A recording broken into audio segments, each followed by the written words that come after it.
refusal to accept the CIA's findings on Russian hacking, prompting new pushback by fellow Republicans and the Clinton campaign. Tonight, new information as to why U.S. intelligence officers suspect the hackers tried to help Trump win the election. Putin's pal. Sources say Trump is likely to choose ExxonMobil chief Rex Tillerson to become America's top diplomat. But some members of Trump's own party, they're spoiling for a fight right now, citing Tillerson's personal ties to the Russian president. Nuclear warning. There's rising tension in disputed international waters as China responds to provocative comments by President-elect Trump with an unprecedented show of force. Could it explode into a military conflict? An about-face on Obama. Trump denies he's planning to wipe out the 44th president's legacy, describing the current commander-in-chief as terrific.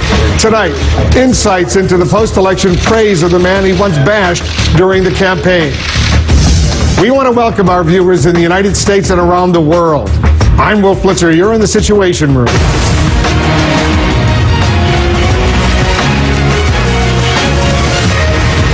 Tonight, President-elect Donald Trump is escalating his dispute with the U.S. intelligence community, rejecting findings that Russia tried to help him win the White House as ridiculous. The Trump camp now suggesting that intel about Russian hacking is part of a partisan conspiracy to delegitimize his presidency. There's a bipartisan push right now to further investigate claims that Moscow tried to influence the U.S. presidential election. Senate Majority Leader Mitch McConnell says he backs the idea of a congressional investigation. The Clinton camp also weighing in.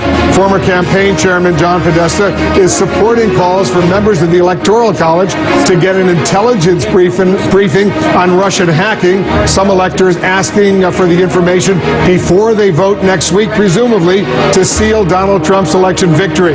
The president-elect may be just hours away from revealing his choice for Secretary of State.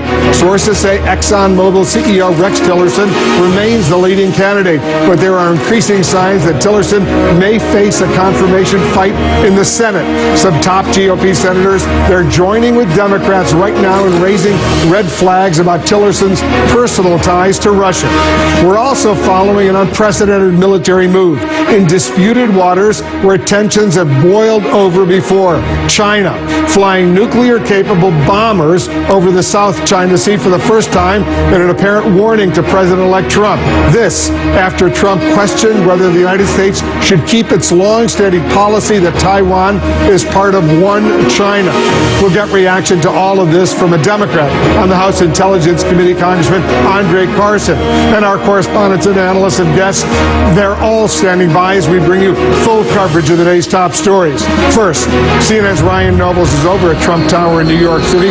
What's the latest as far as the transition, Ryan, is concerned? Well, Wolf, it's been a busy day for Donald Trump here on Fifth Avenue as a parade of potential administration officials have made their way into Trump Tower. And as the Trump transition continues to take shape, the president-elect remains at the center of a fierce debate over the alleged role of Russia in an attempt to interfere in the presidential election. Tonight, Donald Trump refusing to accept CIA reports that conclude Russia actively attempted to intervene in the presidential election. Tweeting, "Can you imagine if the election results were the opposite and we tried to play the Russia CIA card? It would be called conspiracy theory." This just hours after flatly telling Fox News the same thing. I think it's ridiculous. I think it's just another excuse. I don't believe it. Trump also falsely claiming that the accusation of Russian interference never came up during the election, even though it did, and that hackers weren't caught in the act, which they were. Now a chorus of bipartisan senators are calling for a deeper probe.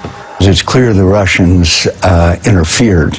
And Trump incorrectly suggests it's the Democrats, not the intelligence community, placing the blame on Russia. I'm not sure they put it out. I think the Democrats are putting it out because they suffered one of the greatest defeats in the history of politics in this country. And frankly, I think they're putting it out, and it's ridiculous.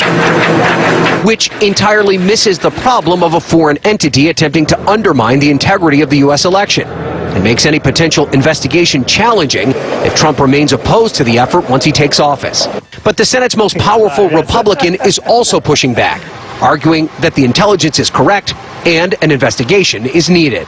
I agree with Senator Schumer, Chairman McCain, Burr, and others. This simply cannot be a partisan issue. The Russians are not our friends. And now, the Clinton campaign is backing a demand from Electoral College electors for a full intelligence briefing on the matter ahead of their official vote on December 19th. This amid questions about Trump's likely pick for Secretary of State. I am an American company. ExxonMobil CEO Rex Tillerson and his close ties to Putin and Russia. Follow the funds. Florida Senator Marco Rubio, who sits on the Senate Foreign Relations Committee, tweeting, "Being a friend of Vladimir is not an attribute I'm hoping for from a Secretary of State."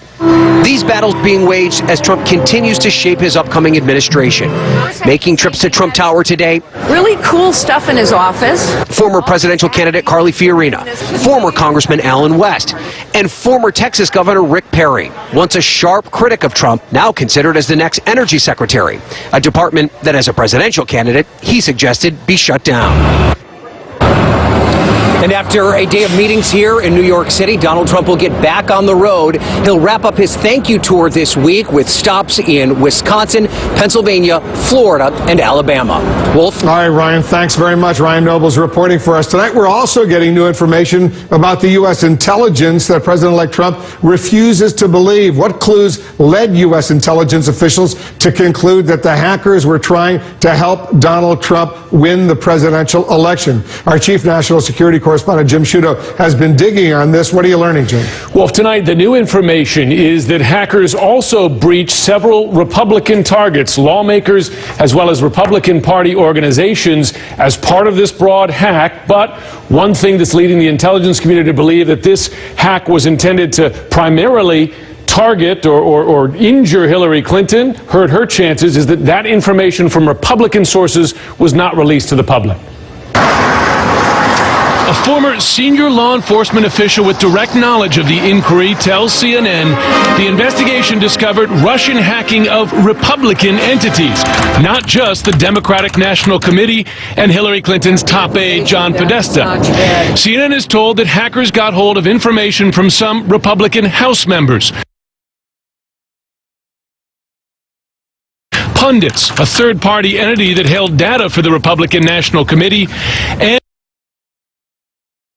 nonprofit groups tied to the party.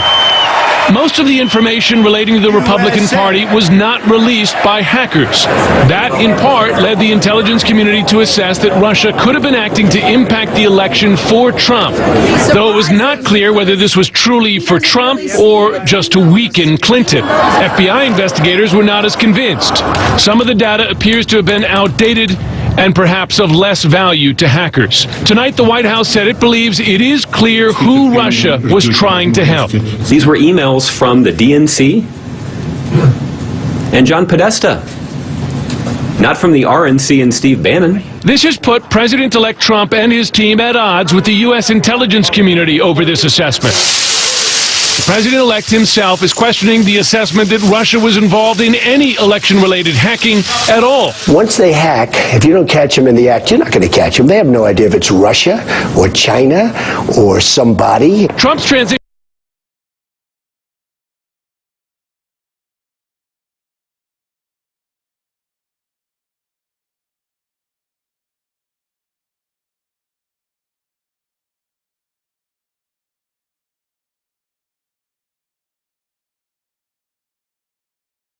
team is also disputing a report that the Republican National Committee was hacked as well, though no information was made public. The intelligence is wrong because they're writing that the conclusion that they... The key difference there. So Sean Spicer can make the argument credibly public in the way we saw this slow, almost daily drip of emails targeting the Democratic Party in those days leading up to the election. Yeah, a lot of that information is so embarrassing and damaging to the Hillary Clinton campaign. Thanks very much, Jim Sciutto, reporting. Joining us now, cybersecurity expert Dmitry Alperovich.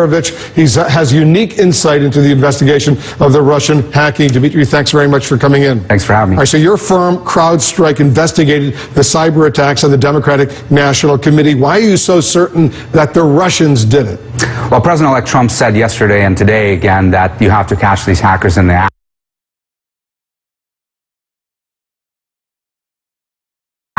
And actually, he may not be aware, he may not have been briefed that our firm CrowdStrike actually did catch them in the act. When the DNC hired us back in May, we actually came in and deployed our technology called Falcon on all the systems inside their corporate network. And we actually watched these adversaries for a number of days and weeks as we were preparing to kick them out. Who were these adversaries? Who were these people that were actually doing the hacking of the DNC? There were two groups, two independently working groups that we associate with Russian intelligence agencies. One of them we associate with GRU, the primary military intelligence agency in Russia that is responsible for what in Russia they call active measures, disinformation campaigns such as this. They're also responsible for the takeover of Crimea. You may remember the little green man taking over military bases in Crimea. Putin had actually admitted that these were GRU operatives. So where were these people based? Where were they doing the hacking from? Well, we can't get that specific, but we know that the headquarters of the GRU is in Moscow. You know, the GRU, but the hackers, you say, were working for the GRU, which is the major Russian intelligence agency. We believe they're affiliated with them. Highly likely that these are actually GRU operatives, people in military uniforms working out of buildings in Moscow, perhaps the headquarters that's nicknamed the Aquarium in Moscow, but perhaps contractors also working on behalf of the GRU. So you say you caught them in the act of actually doing this to the Democratic National Committee. Talk to us about that. How do you do that? Well, the Democratic National Committee suspected that something may be wrong. They brought us in early May, and we deployed our technology, this Falcon technology, across all their systems, and we immediately picked up the trace of these two attackers. We saw them going after email communication servers, stealing emails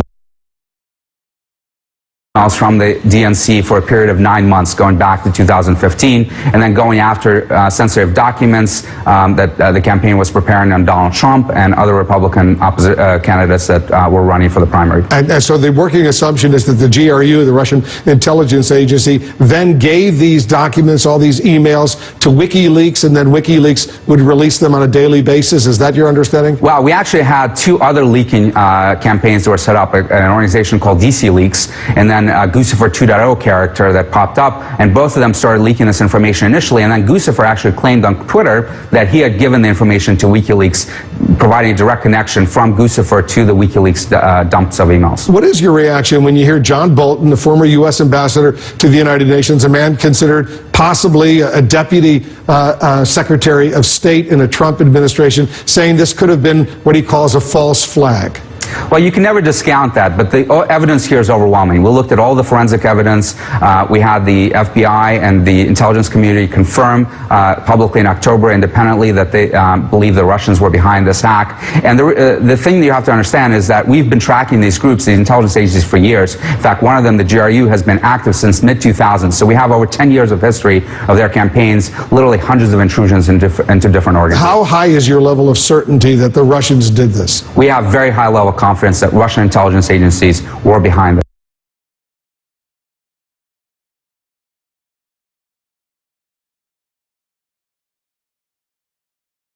And is it your understanding that the U.S. intelligence community agrees with you? Yes, absolutely. They would not have come out in October with a public statement from the head of the DNI and the DHS. And then what we're looking at, just the forensic evidence, they may have human sources inside Russia. They may have signal intelligence that suggests specifically the people that may be behind this. So hopefully they're briefing him on this. Has the Republican National Committee asked you to come in and do a similar investigation into whether they were hacked? They have not, but we are working with other organizations on the Republican side. We're nonpartisan. We work with both sides. And have they been hacked similarly? Other Republican-related organizations?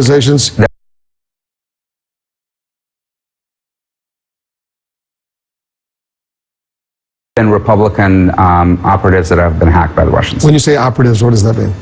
People with the Republican Party. Political operatives, if you will, because that's what Mike McCall, the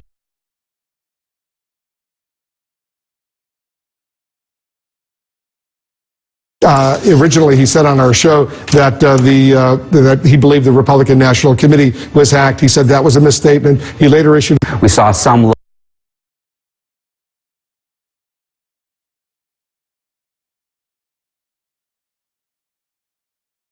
operatives in the Republican Party actually again released their emails on DC Leaks. That has not gotten a lot of attention, but certainly not in the volume and scope of the DNC hack. Dmitry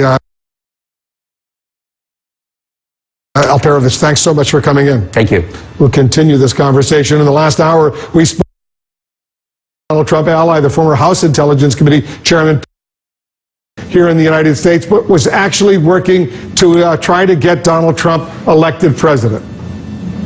Well, my personal opinion is that I'm back to a system that is non-electronic as it relates to our local and federally elected positions.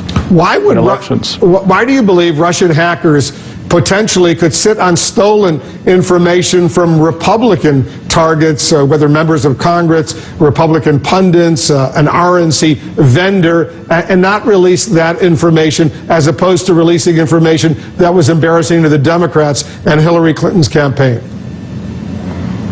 Well, I think we're still gathering additional information as we speak. I think that the Senate Intelligence Committee, the House Intelligence Committee, we will certainly have hearings related to unearthing these matters going forward, as well as working with House and Senate leaders in terms of pressing the issue to get to the root causes.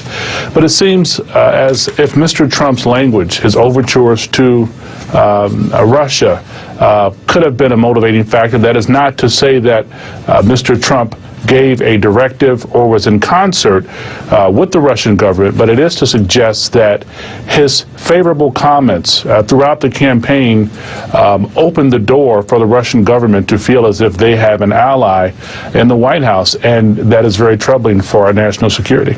I want you to stand by, Congressman. We're getting some breaking news coming into the Situation Room, but we got to take a quick break. We'll resume this conversation, share the new information we're getting right after this.